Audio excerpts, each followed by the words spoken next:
Olá, estamos começando mais uma live aqui do programa Parlamento Aberto, desenvolvido pela Câmara Municipal de Piracicaba. Estamos aqui nessa série, uma série de lives sobre saúde mental, sobre combate à dependência química. Hoje falaremos aqui com o mestre em trabalho, saúde e ambiente, Marcos Rister, e com a psicoterapeuta, doutora em psiquiatria e psicologia médica, a Paula Becker. Então, estou vendo que a doutora Paula Becker já está aqui. Vou chamá-la. Vamos lá. E daqui a pouco já o Marcos Rister também, né? A gente vai começar aqui. Olá, doutora Paula Becker, tudo bem? Oi, Eric, boa tarde, tudo bem? Tudo Olá bem, a todos prazer. que estão nos acompanhando. Prazer conhecer você, estar aqui hoje. Bacana. Seja muito bem-vinda aqui à nossa live. Eu estava dizendo, essa live ela faz parte de uma série de lives aí em que estamos tratando sobre saúde mental, combate à dependência química. Hoje o nosso tema aqui especificamente é prevenção e tratamento para o uso de drogas, né? E além da presença da doutora Paula Becker, também teremos aqui o mestre em trabalho, saúde e ambiente, o Marcos Rister. Estou procurando para ver se ele já chegou aqui, parece que já. Tá aqui, Marcos Rister, estou chamando ele também. Ele já entra aqui. Lembrando que essa live é uma parceria do programa Parlamento Aberto com o gabinete do vereador Gustavo Pompeu. Olá, Marcos, tudo bem? Boa tarde. Boa tarde, seja bem-vindo também aqui na nossa live. Prazer enorme recebê-lo. Obrigado. Eu tive um problema aqui que eu ia fazer no PC, mas ele não está aceitando o aplicativo. Eu vou ter que fazer pelo celular, infelizmente. Pelo computador realmente fica difícil para poder chamá-lo até. Tem que ter realmente. Hã? Não está nem abrindo câmera para a gente conseguir fazer, infelizmente. Então tudo bem, vamos pelo celular mesmo. Bom, como eu estava dizendo, essa live aqui ela é uma parceria que nós temos com o gabinete do vereador Gustavo Pompeu. Né? Aproveito aqui e agradeço ao Robson Job, que tem feito os contatos, que tem nos ajudado aqui na produção. Então, muito obrigado por todo o apoio. Agradecer aos nossos entrevistados aqui pela disponibilidade, agradecer pela atenção em falar essa uma hora aqui de conversa pelo Parlamento Aberto. Então, a gente vai começar aqui o nosso papo, né, pela Paula, querendo perguntar já para a gente ter aí um pouco, né, já entrar no tema, porque eu sei que é um tema muito complexo. Nós temos conversado desde segunda-feira, e o que muito se fala é sobre o estigma em torno da pessoa com dependência química, né? Seja a pessoa que usa drogas lícitas ou ilícitas, álcool, né? Ou outras drogas, enfim. Existe muito estigma, existe muitas vezes um trabalho que ele não é, vamos dizer assim, amplo no conhecimento em torno do ser humano, né? Muitas vezes acaba ficando aí só restrito a coisas mais pontuais. Então, eu queria que a gente começar o nosso papo aqui, doutora, que você pudesse nos trazer um pouco de como que é a abordagem hoje considerada mais, não sei se é a palavra correta, mais moderna ou mais ampla ou mais eficaz, né, para a gente pensar quando a gente fala em prevenção e também em tratamento para o uso de drogas. Tá, vamos lá. Obrigada a todos que estão aqui acompanhando a live. É um tema que eu adoro conversar, discutir, levar para o debate público. Saúdo meu amigo querido Marcos, que a gente trabalha junto em vários projetos, é um parceiro de batalha. Estamos juntos no programa Saúde Mental em Pauta, a gente faz aqui na Rádio Nova 15 em Piracicaba, fazemos parte de um coletivo aqui da cidade que tem como objetivo, Eric, um dos principais objetivos desse grupo, aliás, é a desconstrução do estigma em saúde mental, não só relacionado ao usuário problemático de drogas, mas à saúde mental como um todo. que quando a gente fala de tratamento, né, essa é a sua pergunta, o tratamento em saúde mental, ele existe, ele tem efetividade, né? Ao contrário do que muitas pessoas podem imaginar, que não existe cura, não existe tratamento, não existe nada, né? Que muitas pessoas entendem como se não fosse um problema de saúde também, tem só aquele julgamento moral, né? Dessas patologias. Mas depois a gente pode entrar nesse debate também. Mas o estigma, a gente sabe que é um dos principais desafios, a principal barreira de acesso ao tratamento das pessoas que precisam ser ajudadas, inclusive o usuário de drogas, né? Uma das coisas que eu sempre falo para os meus pacientes nos primeiros encontros que a gente tem, eu o parabenizo pela coragem e pela força dele ter chego até ali. Porque eu sei que o chegar até o tratamento, muitas vezes, é o principal desafio para essas pessoas. Porque eles estão enfrentando, muitas vezes, o preconceito dentro da própria casa, né? O preconceito no trabalho, o preconceito na vizinhança, no bairro. Ele sente, ele percebe que as pessoas olham de forma... aquele olhar, né, que você se sente avaliado, julgado moralmente por aquele sofrimento que você está passando. Então, o estigma é o oposto do acolhimento. É o oposto do acolhimento da dor do outro. Né? É você se colocar numa posição de poder em relação ao outro e é uma necessidade de diferenciação. Se a gente for pensar, por que existe o estigma? Por que o estigma em saúde mental é tão forte? Óbvio que a gente poderia se debruçar sobre isso durante horas, mas eu vou trazer aqui uma das impressões que eu tenho de acordo com... Opa, deu uma travada. Opa, estão me ouvindo? Nós estamos tendo realmente, desde segunda-feira, alguns problemas com a internet. Agora voltou, doutora. Voltou? Voltou. Tá, joia. Então, Se eu puder retomar um pouquinho antes disso. Beleza.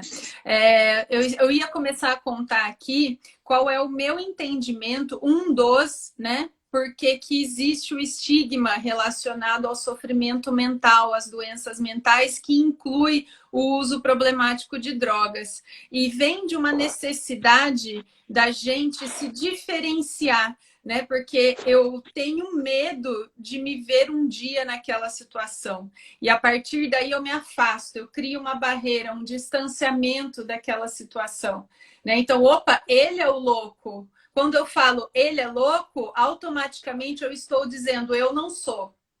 Ah, ele é desculpa o termo, um vagabundo que não quer nada com nada. Automaticamente eu estou dizendo, olha como eu sou sério, olha como eu sou correto, né? Então, as mensagens do estigma são muito profundas se você tem ouvidos para ouvir, né? E quando eu falo do outro, eu estou contando sobre mim. Então, que todos que estão aqui hoje possam refletir sobre isso. Quais são os seus próprios preconceitos? Por que eles existem? Que pontos que essas questões pegam em você? Né? Porque se algo te incomoda tanto, talvez seja porque você sabe que tem um pouco de você naquilo. Tá? Então, vou deixar essa questão aí para todo mundo pensar.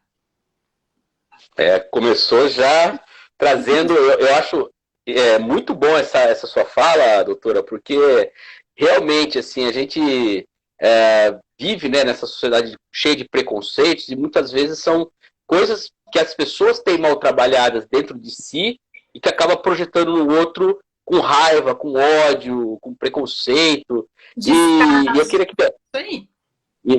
eu queria passar essa mesma questão dentro da sua área de atuação, Marcos, que você trabalha a questão do trabalho em si, né, da saúde ali. E aí, enquanto a doutora falava, me veio uma frase, né, vocês devem, não sei se vocês chegaram a assistir, mas o filme Coringa, que foi lançado em 2019, né, ele trata muito dessa questão da doença, da saúde mental, né? E tem uma frase lá que ele fala o seguinte: a pior parte de ter uma doença mental é que as pessoas esperam que você se comporte como se não a tivesse, né? Eu acho essa frase muito boa, né? Para dar uma boa resumida aqui nisso tudo que ele está falando. Como que você, Marcos, vê essa situação que a doutora colocou, né?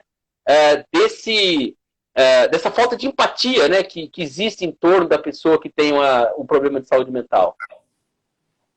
Primeiro, mais uma vez, pelo convite, pelo vereador Gustavo, agradecer, né, a todos os parlamentares, aos populares que estão nos assistindo, a Paulinha, uma querida, e convidar a população para fazer parte desse time nosso que buscar entendimento sobre essa questão de saúde mental, porque é o problema do século. Nós não vamos parar de falar sobre saúde mental mais. Se antes era um problema só para quem era doido, no estigma dos hospícios, daquela questão onde as pessoas elas ficavam reclusas, presas, ou eram tratadas por choque, hoje é uma questão de saúde pública que o mundo inteiro trata e aqui no Brasil tem se tratado cada vez mais. É sempre lembrar que eu faço parte de uma instituição pública, eu sou do Centro de Referência em Saúde do Trabalhador, nós trabalhamos com políticas públicas para que as pessoas sejam saudáveis dentro do ambiente de trabalho. E quando a gente vai pensar em saúde mental, uso de drogas, a empresa ela tem um papel importantíssimo nesse quesito. Porque uma coisa é o indivíduo, que é o que a Paula vai tratar, que são as questões da pessoa, com essa questão do uso da droga não lícita, né? Porque droga todos usamos, né? Eu bebo café, por exemplo, adoro tomar um vinho, mas droga vai depender da dose e do que se considera socialmente aceitável. Mas não existe sociedade sem droga, né? Os estudos mostram que a gente não vai deixar de usar e a gente precisa parar de combater a droga e combater por que as pessoas usam, né? Quais são as inquietações que as pessoas têm, que elas buscam em outras questões mais fortes no uso da droga. Então, assim, há sim um estigma de que quem tem problemas relacionados à saúde mental não verbalize isso. Porque dentro do sistema capitalista que a gente vive, tem uma frase chamada assim, ó, tá com dó? Leva para casa. Você é o tempo todo estimulado a não pensar no outro, a não cuidar do problema do outro, porque dentro do sistema capitalista a gente vive o individualismo. E o individualismo não é egoísmo. É sim, as pessoas precisam se cercar cada vez mais de proteção, e se proteger é não se envolver com o problema do outro, você precisa dar conta. Então, quando você vê alguém passando fome, se você não ofertar uma comida, não adianta você só ter empatia. E a questão da saúde mental é isso, como as pessoas não buscam ferramentas para se conhecer e para conhecer esse universo, aquelas que conhecem e que vivem isso, elas têm que se isolar. E aí, quando elas vão buscar ajuda, elas são tratadas como doidas, né? Como problemáticas. Eu sou um problemático, a Paulinha é uma problemática, né? Porque nós nos cuidamos, nós fazemos terapia, nós entendemos que não há outro meio de sobreviver aqui nesse planeta sem terapia. As minhas questões muito íntimas, muito individuais, eu vou tratar no set analítico. Porém, é de saúde pública e é de interesse público que as empresas comecem a pensar que esse trabalhador ele pode usar droga por dois motivos. Pela questão funcional e pela não funcional. O que é a questão funcional? É a droga que estimula o trabalhador ao uso para ele dar conta do trabalho.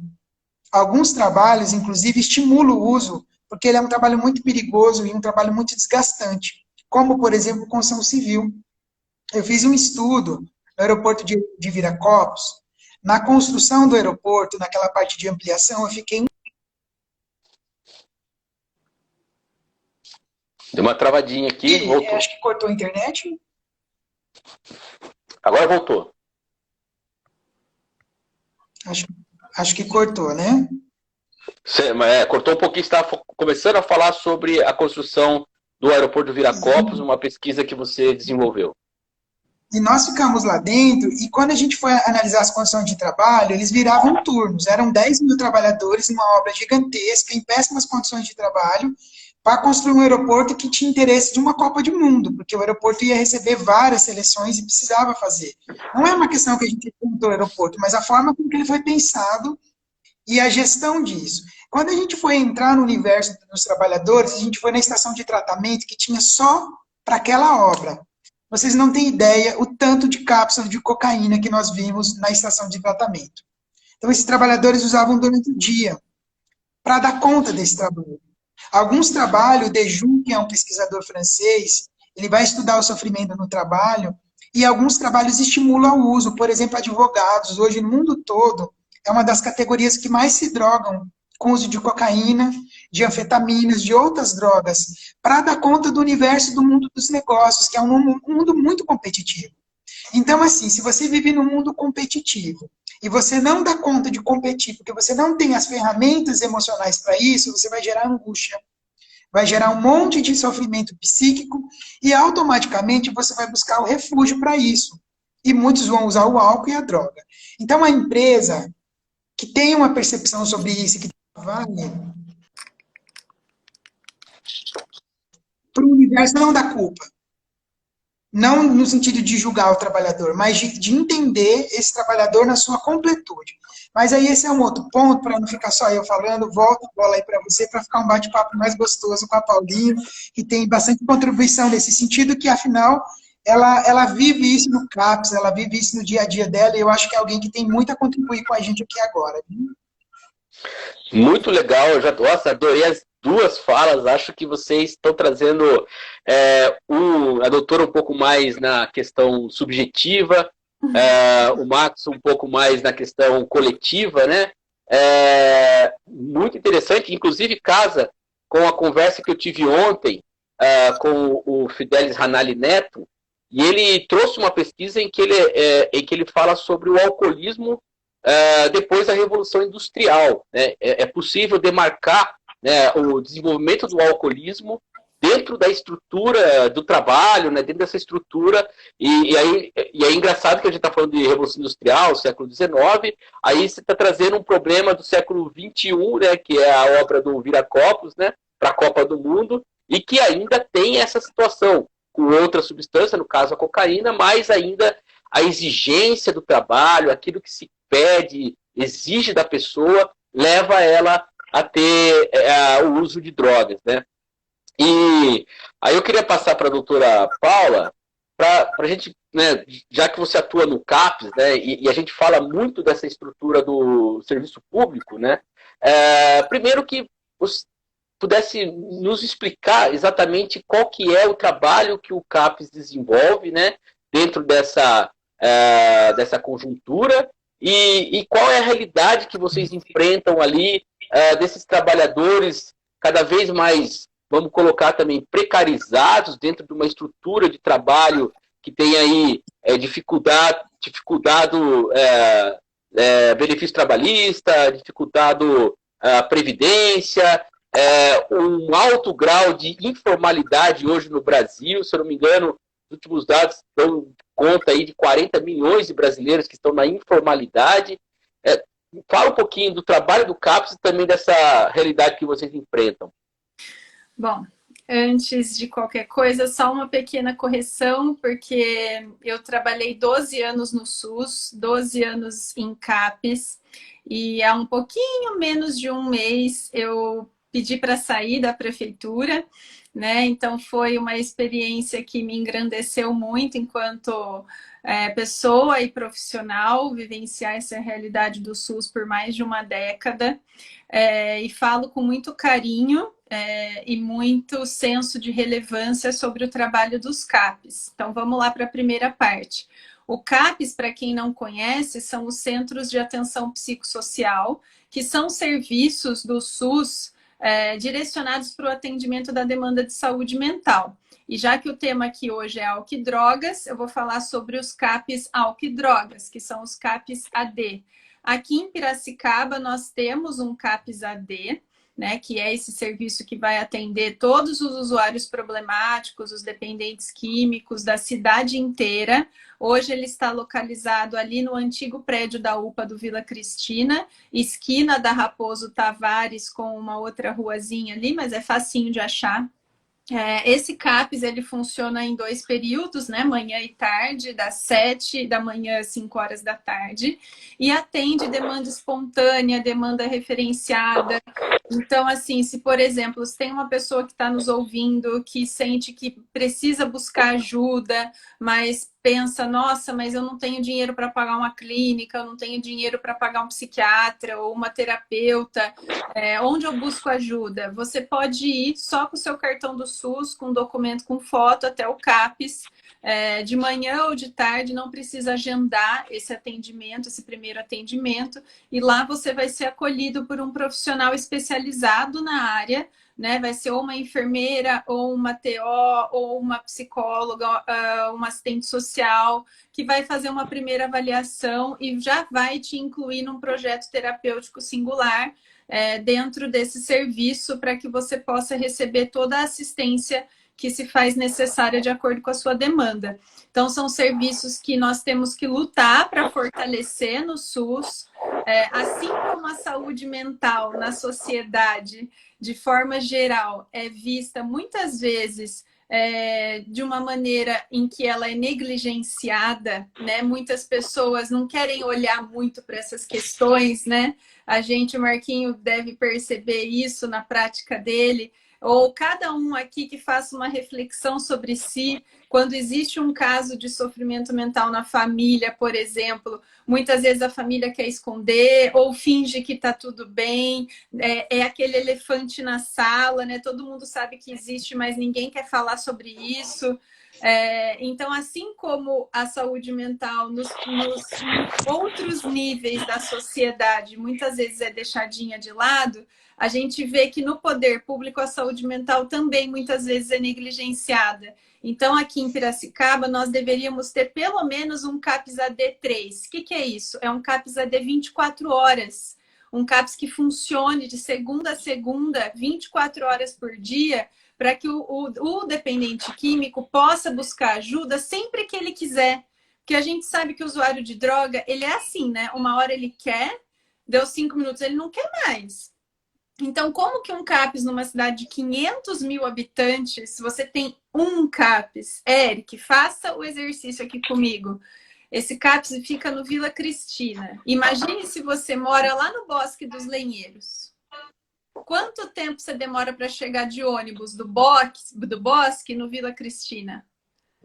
Se for no final de semana, 3 horas. Durante a semana, umas 2 horas. Tá? Eu falei final de semana porque a gente sabe que muitas vezes final de semana tem a pessoa pode estar num momento mais de relaxamento, né? E a quantidade de ônibus no final de semana diminui bastante, né? Por isso que eu coloquei assim. Diminui, a frequência das linhas diminui. Então, vamos imaginar um usuário crônico compulsivo de álcool, de crack, ele aceita buscar ajuda. Daí ele fala, tá, vou lá no CAPS. Daí ele olha e fala, bom, vou ter que pegar duas ou 3 linhas de ônibus, 2 horas até lá, vou gastar não sei quanto de dinheiro, que é um dinheiro que muitas vezes a pessoa não tem. Deixa quieto.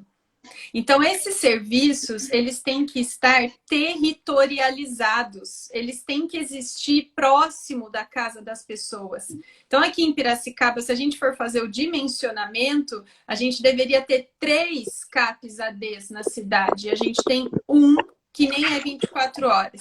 Então, fica aí a provocação, eu sou provocativa mesmo, né? Já que nós estamos aqui conversando com a população. E assim, é fácil também a gente falar, é culpa desses governos que não fazem nada. Mas o quanto nós, enquanto cidadãos, também cobramos ações desse tipo, né? Levantamos essa pauta da saúde mental e do cuidado para essas pessoas. Eu vou dizer, já vou responder, muito pouco mesmo, né? Nós vemos a sociedade organizada aí por meio do Amor Exigente, dos narcóticos anônimos, dos alcoólicos anônimos, temos o Conselho Municipal de Álcool e Drogas em Piracicaba, que é um conselho super joia, que funciona super bem, tem feito o seu papel, mas falta mesmo a população cobrar dos candidatos, por exemplo, um plano de ação para a saúde mental.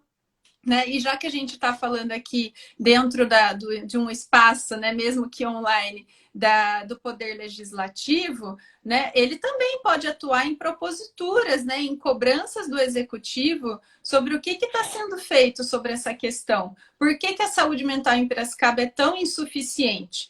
E aí eu digo mais, não é só Piracicaba, é insuficiente em todo o território nacional e no mundo inteiro também. A gente tem uma pesquisa que mostra que apenas 8, mais ou menos, por cento, se eu não estou enganada, de todas as pessoas com transtornos mentais graves conseguem tratamento, conseguem chegar em um tratamento. Então, tem poucos serviços e muita demanda. Então, tá na hora, que nem o Marquinho falou, é o problema do século. Tá na hora da gente começar a conversar sobre isso. E eu parabenizo vocês, o vereador Gustavo, por estar tomando a frente dessa discussão que precisa de mais espaços para acontecer, tá? E a segunda parte da questão, para eu não me alongar muito aqui, esse vínculo, né, esse nexo do trabalho com o abuso de drogas, é essencial que a gente compreenda.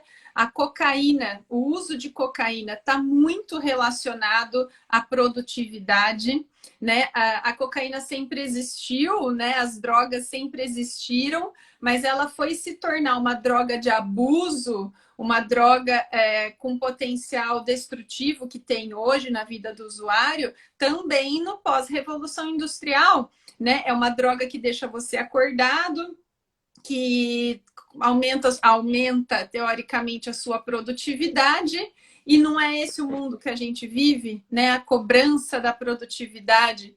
E aí a relevância do trabalho do Sereste, que é a instituição que o Marcos representa, né? De estar lutando para assegurar o direito dos trabalhadores. Isso é essencial como uma estratégia de prevenção, inclusive, do uso de drogas. Perfeito. Muito interessante. Eu tenho certeza, Paula, desde que a gente começou a fazer esse trabalho aqui dessa live, né, dessa série de lives, o vereador Gustavo tem sido muito solícito em trazer essas questões, né? Inclusive, ele colocou até algo que eu achei muito bacana, que ele falou assim, a saúde mental e o combate à dependência química é minha missão enquanto vereador, achei muito bacana. Então, tenho certeza que essas demandas elas vão ter, a partir desse trabalho, muito maior relevância, mas eu concordo com você, assim, em gênero, número e grau, como dizem, né? Porque nós tivemos recentemente, por exemplo, um ataque muito forte ao Sistema Único de Assistência Social, o SUAS, né? Você deve ter acompanhado, e a sociedade não se levantou da maneira como eu, pelo menos, acho que deveria ter se levantado, né? E que afeta diretamente esses serviços que nós estamos falando aqui, né? Alguns deles. Então é importante a gente realmente trazer o pessoal à consciência, né? Porque de fato são coisas que nós estamos vivendo no Brasil hoje. E aí, Marcos, eu acho importante a gente, da mesma forma como a doutora Paula colocou, eu acho interessante falar com você o trabalho do Sereste, que é de muito tempo. O Sereste, eu me lembro lá para 2000, 2001, eu acompanhava muito o trabalho do Sereste quando faziam as fiscalizações em construção civil, trabalho junto com o Ministério Público do Trabalho. Eu me lembro dessas ações que o Sereste fazia e ainda faz. Mas fala um pouquinho da realidade hoje, quais são aí, você citou a construção civil como um trabalho, você citou, né, a construção do Viracopos lá, né, a ampliação de Viracopos também como outro trabalho, mas qual que é a realidade que você pode nos passar sobre a condição de trabalho hoje que o Sereste registra na cidade? Nós podemos dividir isso, como você mencionou, no trabalho formal e informal. O trabalhador informal tem proteção. Pode ter o MEI, ele pode ter essa proteção jurídica aí de INSS, mas ele não vai ter uma proteção do ponto de vista de saúde e segurança do trabalho, por exemplo. Porque ele não vai ter uma equipe que dê. Então, assim, ao passo que a gente avançou instituições, que regulamentou alguns tipos de trabalho que antes não era regulamentado, como, por exemplo, o home office, a gente regrediu enquanto sociedade quando a gente estimula, por exemplo, o MEI, né, o PJ, a pejotização do trabalho, a uberização do trabalho. São formas muito mais perversas de nós, que somos da classe trabalhadora, de nos beneficiarmos do que propriamente de fato isso acontece. Então, a informalidade ela aumentou. Você pode ir lá na Center, abre um MEI, você vai pagar R$ 64 por mês. Tá bom. Com o tempo você para de contribuir, você vai ficar endividado se você não pagar, porque seu nome não vai sair da dívida para recolher esse valor que você precisa para a sua previdência. E aí, o que acontece? Quando a pessoa vai buscar os direitos dela de entendimento, por exemplo, de buscar um serviço, ela não vai nem ter condição, porque ela precisa trabalhar. Então, essa pejotização, esses modelos que a gente conseguiu aí avançar socialmente para as questões do trabalho, para o trabalhador é terrível. E esse trabalhador, ele pode ser PJ dentro de uma empresa, mas ele é empregado, tem subordinação, ele precisa seguir regras, ele precisa atingir as metas, entregar resultados. Ele vai sofrer as mesmas pressões que os trabalhadores contratados, mas ele vai ser um terceiro lá dentro, trabalhando para si mesmo, colhendo o seu próprio INSS e arcando com os próprios custos. Isso não é legal. Então, quando a gente vai nesse modelo que a gente tem atuado aqui em Piracicaba, as grandes empresas, algumas têm suas políticas de prevenção, mas não significa que elas sejam eficazes, porque são modelos centrados muito mais na regra, centrado no que é correto, do que propriamente no que é adequado àquela população, àquele trabalhador. Então, nas questões de pandemia, isso tomou outra proporção. Né? Quando vocês, por exemplo, mencionam do CAPS, o trabalhador que manda, por exemplo, no ônibus, e tem que buscar o CAPS lá no Vila Cristina, o ônibus, num período normal, era uma coisa, hoje é outra. Você não consegue no ônibus. Pense num trabalhador que é compulsivo, que precisa de buscar o CAPS com frequência, naquela semana de abril, que a gente teve que fazer um lockdown aqui. Como é que fica? Né? Como é que fica isso na prática? Tem uma pessoa que precisa, às vezes, só ligar, a Paula não campus lá, mas às vezes era só o trabalhador para ouvir o que a Paula quer dizer para ele. 2 minutos de conversa já acalma esse trabalhador. Né? Então, em pandemia, as condições de trabalho pioraram, as condições de saúde mental pioraram, e o foco hoje, nosso aqui da vigilância, está sendo combater a festa clandestina, bares. Por quê? Porque as pessoas elas não pararam de beber. Pelo contrário, o consumo aumentou e muito. E nós não paramos de isso.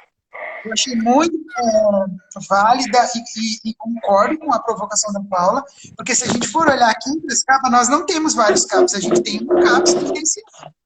Porque para ter CAPs, existe uma estrutura mínima, de uma equipe mínima, de um modelo de atenção e cuidado que você tem que ter leito para internação, por exemplo. Um trabalhador que tiver em estudo psicótico, que precisa de tomar uma medicação, hoje ele tem que ir no pronto-socorro, e um CAPS que atende desse modelo, os outros não são. Eles são ambulatórios, eles não têm credenciamento.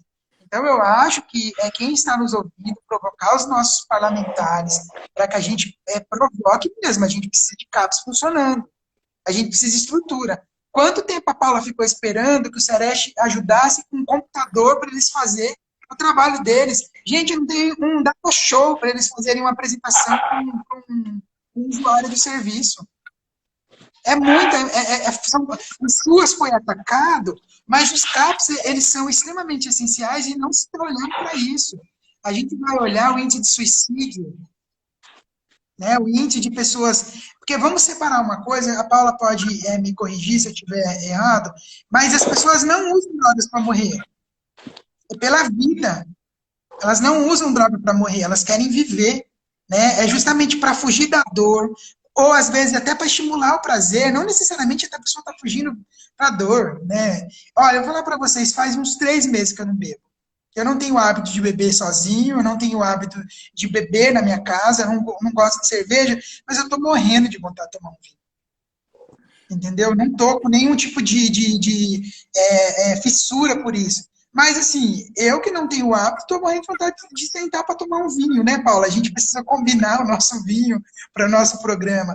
Mas percebam, eu não uso drogas ilícitas porque eu tenho esse sofrimento. E não necessariamente quem usa, eu tenho amigos que fumam maconha, gente, há mais de 30 anos. E são pessoas extremamente funcionais socialmente, elas têm uma vida extremamente particular ao uso daquela droga, que é uma droga, mas elas vivem socialmente. Então, as pessoas, elas não usam droga para morrer, elas usam para viver. Enquanto essas pessoas estão vivas, estão pedindo por socorro, a gente precisa ajudar. E ajudar precisa de profissional capacitado. Não é qualquer um que consegue fazer uma escuta qualificada. Não é qualquer um que consegue perceber a dor do outro. Fazer saúde mental é, sobretudo, entender da condição humana, porque se você for com esse viés de julgamento, de que droga não presta, de que a pessoa é ruim, você já perdeu. Porque a pessoa não está indo lá para ser julgada. Eu li um artigo ontem, eu não sei se a Paula tem acesso a esse artigo, sobre toxomania. É muito interessante que eles vão pegar algumas pessoas que usam, né,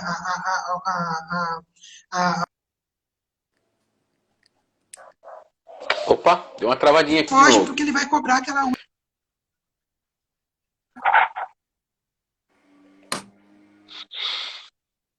Cortou aqui para mim também. Cortou também aqui um pouco. Eu vou. Será que você consegue voltar? Bom, volta, aconteceu igual aconteceu com você. Também travou, você teve que sair, voltou e parece que está mais estabilizado. Marcos, que deu travou aqui, a gente não conseguiu ouvir o que você falou. Se puder, estava falando sobre o artigo que você leu ontem sobre Desculpa. Tá, nesse artigo é de toxomania, são pessoas que usam drogas há muito tempo, né? E tem uma usuária, uma pessoa, que ela trouxe uma queixa que ela não fugia.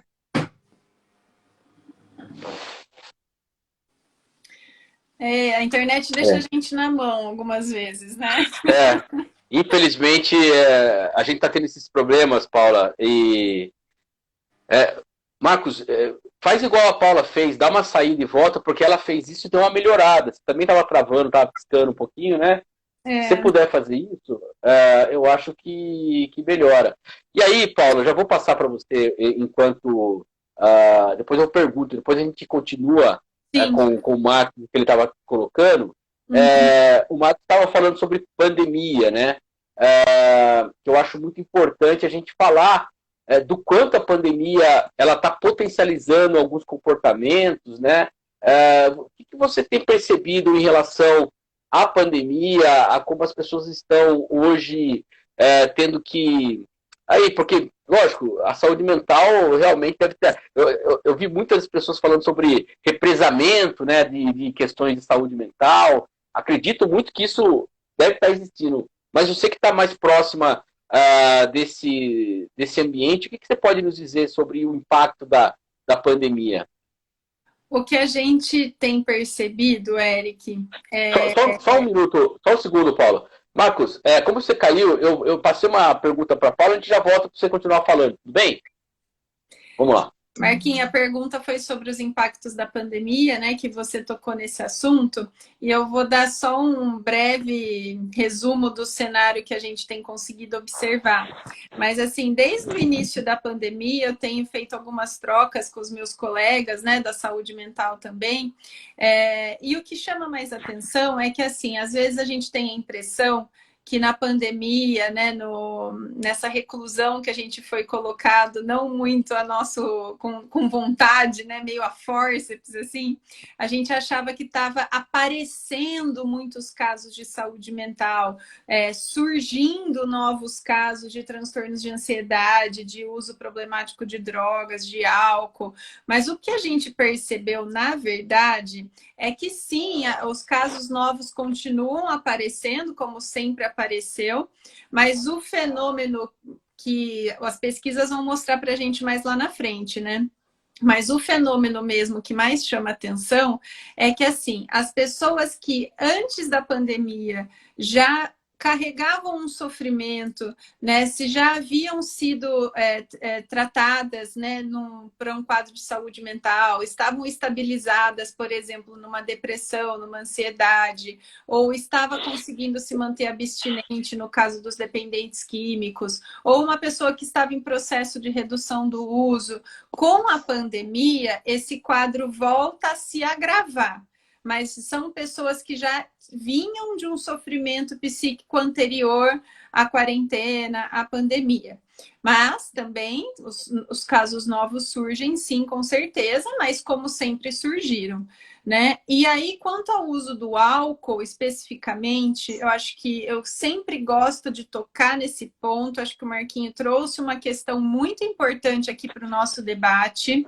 Porque o álcool, Eric, tem vezes que eu chego para os pacientes e lá no SUS, na época do CAPS, você faz uso de alguma droga? Não, doutora, não uso droga, não. Daí eu já sabia que eu tinha que fazer a outra pergunta, né? Mas você bebe? Ah, beber eu bebo. Ah, então peraí. Álcool não é droga para as pessoas, né? Então existe uma baixa percepção de risco sobre o álcool, que também está acontecendo em relação à maconha. Uma baixa percepção de risco sobre a maconha. A droga que mais mata no mundo hoje é o álcool. Sempre matou muito mais. O medo é que essa baixa percepção de risco da maconha conduza a sociedade para o mesmo cenário que hoje enfrentamos em relação ao álcool. Mas o que é a veia central disso tudo, que muito bem o Marcos colocou aqui? A grande questão é qual a relação que cada um estabelece com a droga. Eu sei, às vezes, em contexto familiar, todo mundo sabe que eu trabalho com usuário de drogas, né? E eu me pego, assim, contando os resultados dos estudos, o que eu observo, das publicações, e vez ou outra vem alguém e fala assim, é como se você não bebesse, né? Então, nossa, eu acho que as pessoas confundem a mensagem com o mensageiro, né? Porque, assim, eu bebo, mas eu tenho uma relação assim boa com o álcool, né? Não sou dependente do álcool, eu não fumo nada disso. A minha droga de uso é o álcool e a cocaína, olha, a cafeína. Né, eu tomo bastante café. Então, assim, a questão é: as drogas sempre existiram na humanidade. O ser humano sempre buscou formas de alteração de consciência. Viver não é uma experiência muito fácil, muito simples, e isso desde os primórdios da humanidade. Então a gente precisa de vez em quando dar uma escapadinha, né, para conseguir tocar. Então talvez a droga cumpra essa função na nossa sociedade. A grande questão é qual a relação que eu consigo estabelecer com essas substâncias. Porque a grande dificuldade do usuário em recuperação é que muitas vezes ele se compara com as outras pessoas. Então, assim, pô, eu tenho um amigo que bebe e depois da terceira cerveja ele vai para casa, dorme, janta com a família e tá tudo certo. Por que que eu não consigo fazer isso, né? E aí fica anos da vida insistindo nessas tentativas de ser igual ao colega. Porém, o organismo dele, o psiquismo dele, a história dele não permite que ele tenha uma relação com o álcool igual ao do colega. Então, parte do trabalho é fazer ele entender que ele é um organismo único, singular, e ele vai ter que entender os seus limites, até onde ele pode ir. Algumas pessoas vão beber e não vão ter problema com isso. Outras não vão poder beber uma cerveja, a tal da cervejinha, que a gente até fala no diminutivo para deixar mais fofa, né, inofensiva. Uma cerveja vai ser o suficiente para uma recaída. Vai ser o suficiente para ele buscar o pó, para ele fazer as outras coisas, para ele beber até brigar com a esposa, bater na esposa, perder o dia do trabalho no dia seguinte, perder o trabalho de tantas faltas ou pela queda da produtividade, né? Então, a grande questão é qual a relação que eu consigo estabelecer com essas substâncias. E veja, em nenhum momento aqui eu estou falando de julgamento moral, do que é certo, do que é errado, do que é bom e do que é ruim. Não existe isso, né? Não existe essas normativas. A questão é a gente fazer uma autorreflexão. Então, é só uma provocação. E na pandemia, a gente achou que ia aumentar muito, né, o consumo do álcool e das outras drogas. Inicialmente, naquela fase inicial, né, que a gente já está, infelizmente, há mais de um ano nessa situação, passou assim, né? Lá atrás, os estudos mostraram mesmo que as mulheres começaram a beber mais, as pessoas pararam de ir para o bar, é lógico, e começaram a comprar para beber em casa. Teve um aumento desse uso, mas parece que deu uma estabilizada, que os níveis se regularizaram agora com os últimos estudos. Mas é isso, né? Cada um vai ter a sua motivação para buscar a substância. Não dá nem para generalizar essas motivações, que eu acho que é o que o Marquinhos quis colocar, né? Não, eu acho importantíssimo quando você traz essa questão de que a droga faz parte do ser humano, ela faz parte da humanidade até, sem entrar em questões, mas existe até a passagem bíblica que o próprio Jesus transforma água em vinho, né? E a gente está falando sobre, né, algo alcoólico. E se você pegar outras religiões, por exemplo, eu gosto muito de música, né? Bob Marley era Rastafari. Rastafari, ele é usuário, ele usa a maconha enquanto uma forma de acesso, né, à concepção de mundo dele. Outras religiões fazem isso com daime, com isso. Existe algo muito natural dentro da sociedade. Não dá também para... Eu acho muito importante a gente colocar essas questões de nos afastarmos desses julgamentos morais, porque eles são realmente ali onde você desenvolve o preconceito, onde você desenvolve os estigmas, e onde você desenvolve também uma política agressiva, né? E aí, eu acho que é importante a gente pontuar isso também, da hipocrisia de que quando você encontra 39 quilos de pasta base de cocaína num avião presidencial, não acontece nada. Aí tem uma operação da polícia para matar 27 pessoas de uma vez só numa comunidade no Rio de Janeiro. Então, assim, vamos estabelecer aí para a gente também não cair nessas hipocrisias aí que a gente vê muito por aí. E aí, Marcos, eu gostaria que você estava falando antes da doutora Paula sobre o artigo que você falou do toxomaníaco, né?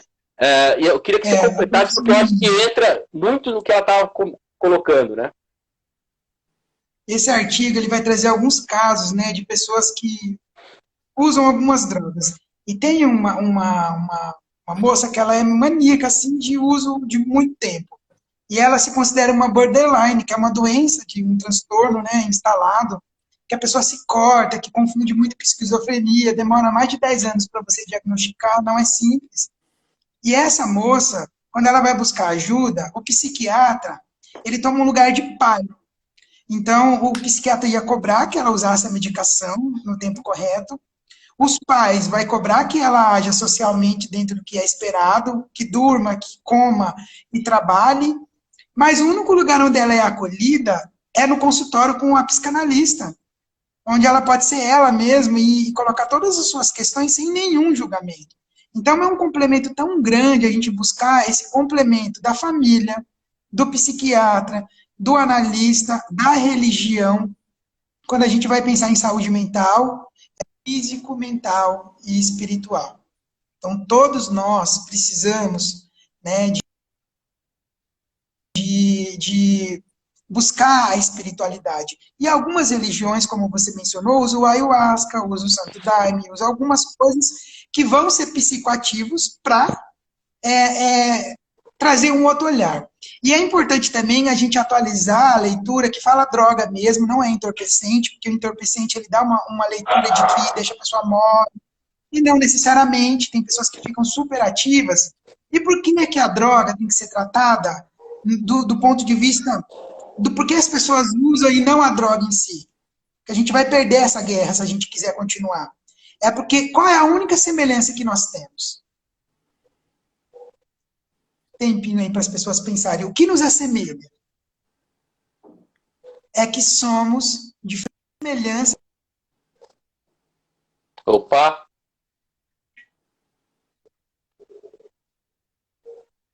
Fez um suspense agora, né?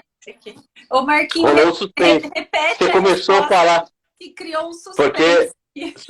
exato. Obrigado, Paulo. Qual a única semelhança que nós temos? É que nós somos diferentes. É a diferença que nos assemelha. A minha pele só é um pouco mais escura porque eu tenho uma alta concentração de melanina que vem da minha descendência de povos que vivem na África, que tem uma alta incidência de sol e que, portanto, no meu DNA eu preciso de um pouco mais de melanina para me proteger de câncer, de doenças dermatológicas. É só por isso que eu tenho a pele mais escura. Ah, perfeito. Tem que ser tratada. Então, essa diferença que nós temos, a gente não se valoriza, a gente fica se buscando o tempo todo a comparação, a gente fica se buscando no outro. Então, por exemplo, se eu sou uma pessoa que lido bem com as drogas, né? E eu, assim, eu tenho tanto conhecimento de mim que eu nunca experimentei. Porque se eu usasse, eu não ia ser um usuário comum. Eu ia ser os porra louca da rua mesmo, sabe? Eu ia me perder de usar até cair. Porque eu tenho um pai alcoólatra que se matou. E se suicidou por política. Na carta dele, ele colocou: eu morro pelo PDT. Entendeu? Então, meu pai é uma pessoa extremamente viva, que se matou por política. Então, eu tenho a política na minha veia, mas a minha política é uma política pública. Eu me encontrei nesse lugar aqui dentro do Sereste, nesse lugar de fala, que eu sei que eu tenho uma importância para isso, mas eu sei que no meu DNA tem um pai alcoólatra. Então, eu não vou me aventurar a sair por aí, por exemplo, experimentando cocaína, porque eu vou ficar loucão, eu vou viciar. Entendeu? Então, se eu tenho, por exemplo, uma relação com a droga, que é uma relação perigosa, eu já não vou nesse universo. Então, alguns conseguem. Tem pessoas, a Paula sabe, que na clínica, né, no consultório, ela vai ver, tem gente que usa cocaína há mais de 20, 30 anos. E ninguém sabe. Né? Agora, tem pessoa que começa a usar com 6 meses e já vai começar a roubar a TV da mãe para vender na biqueira, porque ela não consegue dar conta desse uso. Então, é isso que a Paula está trazendo. Qual é a sua relação com as drogas? Qual é a sua relação com o outro? Qual é a sua relação com o afeto? O que te afeta? Né? E aí, entrando no universo nós aqui do Sereste, entra... Cadê a meta de produção? Essa meta é adequada para o trabalhador? A máquina que você está fornecendo é uma máquina que pode dar um acidente, que essa pessoa pode perder um dedo e que depois ela pode ter saúde mental. Porque muitas pessoas que perdem dedo, que ficam cegas no trabalho, depois, no período de INSS, de afastamento, elas passam a usar drogas, consumir álcool. Eu sempre tenho um caso de um trabalhador que quebrou o fêmur trabalhando. Ele era um idoso, ele já tinha 54 anos. Ele conseguiu a aposentadoria por invalidez. Quando eu fui visitá-lo, ele não conseguia nem falar comigo direito. A esposa me chamou e falou: filho, ele está bebendo muito. Ele não bebia desse jeito. E aí, para minha sorte, para o azar daquele trabalhador, naquele dia estava passando um carro fazendo asfalto. E ele fazia material de construção civil que era para... Tá travando, Marcos.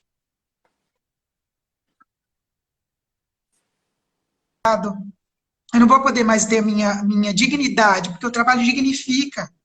O trabalho dá vida, o trabalho é a força propulsora para eu realizar os meus desejos e os meus sonhos. Então, é pelo trabalho que eu me realizo. E é por isso que eu sou uma pessoa que sou centrada na questão do trabalho como a dor que determina a minha saúde ou a minha doença. Se eu tenho um chefe que me assedia, que tenta pegar no meu seio quando eu estou passando para ir no refeitório, disfarçadamente, se eu tenho uma relação de trabalho conflituosa, se as minhas condições de trabalho não são adequadas, vai afetar, sim, a minha saúde. E automaticamente eu vou buscar formas de resolver isso. E cada um vai buscar o seu modo. Então, eu acho, né, a gente não sei como que está o nosso tempo, mas é dividir o que você trouxe para a nossa live. A saúde mental, o uso de drogas, de álcool, tem duas questões. Individual, que eu vou resolver em terapia. A internet, viu? De forma coletiva, que são as empresas, que precisam tomar posse disso, precisa ter política de combate ao uso de drogas, mas não é demitindo o trabalhador que quando apresenta esse caso, não. E não é tentando internar ele também. Né? Porque tem umas que tem convênio para internar a pessoa. Entendeu? Essa pessoa sai de lá, se não fizer um tratamento adequado, ela volta e volta pior. Né? Então, eu iria para esse caminho e buscar essas duas formas de combate, porque é uma luta mesmo de saúde pública, né, Paula? A gente sabe o quanto isso é grave, o quanto isso assola, o quanto a gente tem familiar, gente. Quem aqui não tem um familiar que é uma pessoa que usa de drogas e de álcool e que deixa a nossa família muito triste, porque a gente não sabe lidar com isso. Ninguém sabe lidar com isso sozinho. Perfeito, Marcos. Bom, infelizmente nosso tempo está quase terminando, Paula. Eu queria só que você fizesse aí finalmente, né, uma coisa que eu acho que é importante, né, isso que vocês falaram, da pessoa saber, né, da pessoa também ter essa consciência corporal, essa consciência sobre si mesma. Gente, e ninguém aqui está falando que droga faz bem, ninguém está aqui fazendo nenhum tipo de apologia. O que nós estamos dizendo é que não dá para trabalhar com preconceito, não dá para trabalhar com estigmas, a sociedade é complexa, o ser humano é complexo, a humanidade é complexa, então é isso que nós estamos pontuando aqui, tá? Estamos falando com dois profissionais de áreas aqui, um do lado mais subjetivo, outro do lado mais coletivo, mas é importante que isso fique claro, tá? Para a gente poder fazer um debate com muita maturidade dentro desse assunto. E aí, Paula, eu queria que você finalizasse aí a sua parte rapidinho, se você puder fazer em 1 minuto, que nosso tempo está já terminando aqui. É importante você ressaltar isso, né, Eric? A gente está aqui a fim de disseminar informações de qualidade para a população, porque hoje o que a gente percebe é que a grande mídia passa informações muito distorcidas para as pessoas, muito influenciada pelo lobby das grandes indústrias, especialmente do álcool, já foi do tabaco, e a indústria do tabaco está tentando voltar, né? E agora nós temos essa nova indústria da maconha, que também tenta passar essa imagem para as pessoas de que não precisa ter medo, você pode usar tranquilamente, tá tudo bem, é natural, né? A gente poderia, Eric, fazer só um programa aqui para a gente falar da maconha, né? Porque usa-se muito, por exemplo, o termo maconha terapêutica. Não existe maconha terapêutica, existe uso terapêutico de canabinoides, que são substâncias que podem ser separadas em laboratório da planta da maconha. Então, não é a maconha que você fuma, né? Mas é essa ideia que a indústria quer passar. Ela quer vender, ela quer ganhar dinheiro. Então, você acreditar que a maconha não é droga ou que é droga leve, você foi influenciado por esse lobby da nova indústria da maconha. Mas isso é só um parênteses, né? Agora, para a gente terminar, daria também para a gente falar muito aqui sobre como que a gente previne, né, a exposição às drogas, por exemplo, do jovem. Eu só quero deixar uma mensagem aqui. Eu disse que a droga sempre existiu, que o ser humano sempre se relacionou com as drogas. Mas hoje a comunidade científica, a sociedade tem um grande desafio que se coloca, que é como retardar, adiantar, colocar para frente essa exposição à droga, para a gente proteger criança e adolescente, que está em fase de maturação cerebral. Até os 25 anos, nosso cérebro está se desenvolvendo. A interferência dessas drogas pode causar efeitos que vão ser duradouros para o resto da vida, né? Então, principalmente a maconha é a principal, o álcool, a cocaína. Como que a gente faz para prevenir que o adolescente seja exposto a essas drogas? E aí tem as estratégias sociais, como o Marco colocou, e tem as estratégias mais micro, que é o fortalecimento dos vínculos familiares, o fortalecimento da relação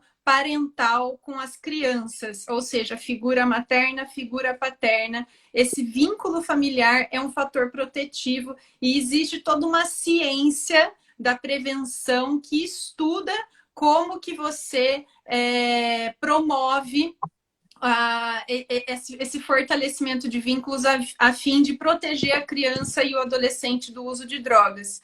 Então, fico aqui à disposição para caso vocês queiram um dia ter um outro espaço para falar sobre isso, porque eu tenho muita vontade mesmo de levar isso para a população.